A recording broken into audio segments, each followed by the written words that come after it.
ben, je vais vous présenter la nouvelle Time Machine 01 de chez BMC Switzerland. Le grand focus sur ce nouveau vélo, c'est la stabilité et donc c'est tout ce qui est ce qu'on peut appeler ici crosswind.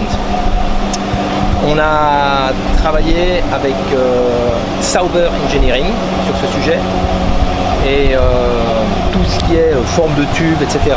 sort de ce qu'on a fait avec eux. Un des éléments clés que nous avons changé après pas mal d'études, c'est tout ce qui est cockpit. Et c'est là qu'on a développé ce V-Cockpit qui permet en fait un flux d'air bien mieux que sur tout ce qui est sur tous les cockpits qui existent. Et aujourd'hui, l'air va jusque auprès du cycliste. On pense qu'il y aura 75 à 80% des triathlètes qui vont rouler en V-Cockpit. Par contre, il existe également en flat cockpit. Et le flat cockpit, on peut le mettre vers le bas, sûrement pour des petits gabarits, ou on peut le mettre vers le haut. On a entre le flat cockpit vers le bas et le flat cockpit vers le haut, il y a 80 mm. Et après, avec le V-Cockpit, il y a encore 30 mm de plus au niveau de la position. Un autre point de focus, c'était tout ce qui était freinage. Freinage, par rapport à l'ancienne Time Machine, c'est ici que ça se passe. C'est dans ce boîtier de synchro qui fait que nous avons pu écarter les patins de frein des roues bien plus que ce qu'on avait sur le vélo précédent. Et après, c'est ici que ça se passe, c'est-à-dire que au début du tirage du câble, on a beaucoup plus de déplacement du patin. À partir du moment où le patin touche, vient en contact avec la jante, on revient sur un déplacement classique. C'est-à-dire qu'on a toujours le point de pression très sensible, mais au début, avec peu de tirage, on déplace beaucoup le patin. Ce qui fait que, même en danseuse, on ne touche plus du tout les roues, de la roue arrière spécifiquement, mais c'est la même technologie sur la roue avant. Roue arrière, c'est ce système à cam orange, roue avant, système à cam en dessous. Si on reste sur le freinage,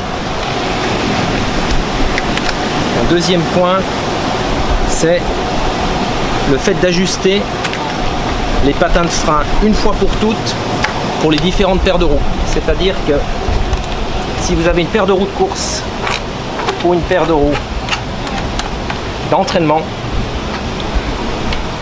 il vous suffit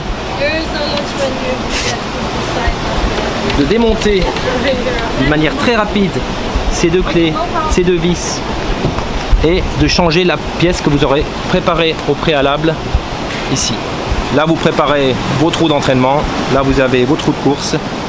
En 1 minute par patin, en 2 minutes par paire, 5 minutes avant-arrière, vous avez adapté votre vélo à vos roues d'entraînement.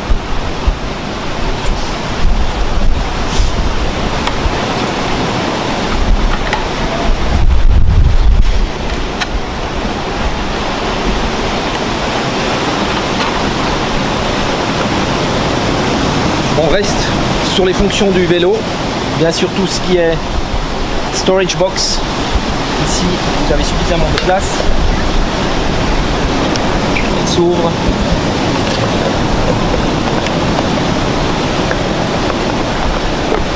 Se démonte également facilement. On peut rouler avec ou sans. On a fait toutes les études avec et toutes les études sans. À partir du moment où on reste chez Sauber Engineering, on reconnaît une amélioration de aérodynamique avec la boîte. À partir du moment où on est sur des essais terrain ou en vélodrome, tout ce qui se passe juste derrière les jambes en rotation, on n'a pas pu vérifier. Mais d'une manière purement technique, on est plus aéro.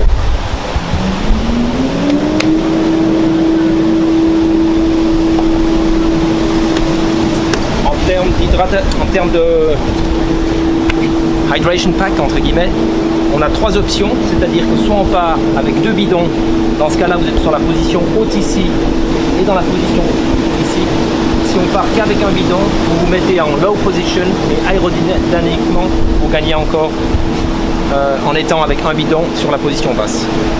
Les bénéfices du Time Machine 1 au niveau du cadre, par contre, n'a pas la fourche et donc l'intégration du V-Cockpit ou du Flat Cockpit vers le bas ou Flat Cockpit vers le haut. Par contre, tout ce qui est au niveau du cadre, Hydration Pack, storage Box, ça reste tout à fait identique.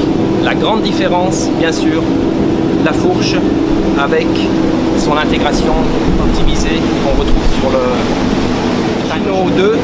Par rapport aux éléments d'intégration, on est ici également sur un frein arrière plus classique qu'on connaît par rapport à l'intégration de la version sur la Time Machine 1.